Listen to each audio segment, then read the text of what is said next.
At least twice per season, and more if we're lucky, El Clásico is probably club football's biggest fixture. When Real Madrid meet Barcelona, hundreds of millions tune in to watch some of the world's best footballers battle it out. Their first meeting this season is also the first since Cristiano Ronaldo left Madrid for Juventus, and with Messi injured, this will be the first El Clásico since December 2007 not to feature one of the two best players in the world. But this match has always been about more than just individuals, and this tactical matchup between Real's Julen Lopetegui and Barca's Ernesto Valverde will put two different philosophies under the spotlight, a clash of footballing cultures and ideals.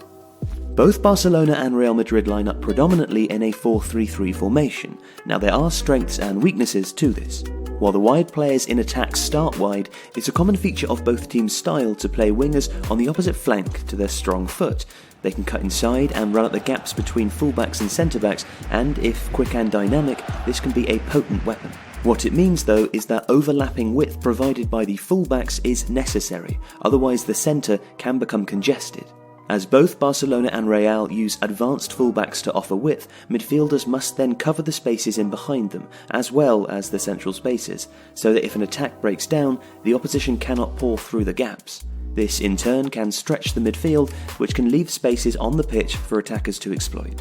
On the pitch, formations and broader approaches tend to reduce to individual battles. Because of that, here's a few things to look out for. As Gareth Bale is naturally left-footed, he's given a lot of licence to roam from his position on the right, occasionally even swapping flanks with Marco Asensio. The Welshman's acceleration and physicality will be a lot for Jordi Alba to handle, as Bale has the right frame to be able to protect possession while carrying the ball at pace. In support, Bale will have a wing-back that is keen to get forwards, but if the opportunity is there to drive at Alba directly, Real Madrid will try to move upfield as quickly as possible on the break. Not only will Bale's presence provide a real threat to Barca, but it will limit how freely Alba can push forwards himself, which could in turn limit how Valverde's team can attack in the final third. Marcelo has been guilty of lapses in defensive concentration this season for Real Madrid. Often caught in positions that would favour his side in possession, the Brazilian's flair and positive approach in attack doesn't err on the side of caution. During Real's UEFA Super Cup defeat to Atletico Madrid in particular, Marcelo was specifically targeted by Diego Simeone. Whoever plays on Barcelona's right, probably Ousmane Dembele, will have licence to drift in field and attack his opponent's weaker right foot, creating space in behind for Barcelona's right back. Dembele doesn't have a dominant foot and so can drive infield or pull wider onto the right and play as a pure winger, which will pose Marcelo real questions. Sometimes caught the wrong side of the ball, Marcelo asks a lot from both Casemiro and Sergio Ramos in terms of cover, and left back has already been an area where Real Madrid have come unstuck this campaign.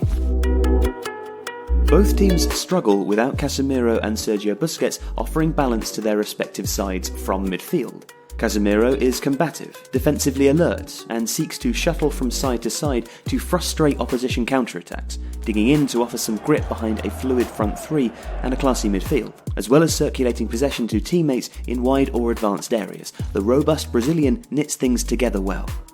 Busquets has a similar role, but is far more press-resistant than his counterpart.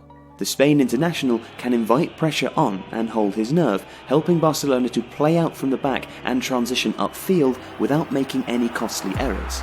The experienced pivot mops up loose balls when out of possession too, but his focus is more possession-centric. Busquets sets the tempo and offers a constant outball to any teammates, always positioned to relieve the pressure or to break an opposition press. El Clásico is one of the great fixtures of European football. It has everything: history, rivalry, and some of the best players in the world. Whatever happens, it's sure to be one of the biggest games of the season. Don't miss El Clásico live and exclusive on 11 Sports. Up to 20 live games per week. Head to 11sports.uk and sign up for only $5.99 per month.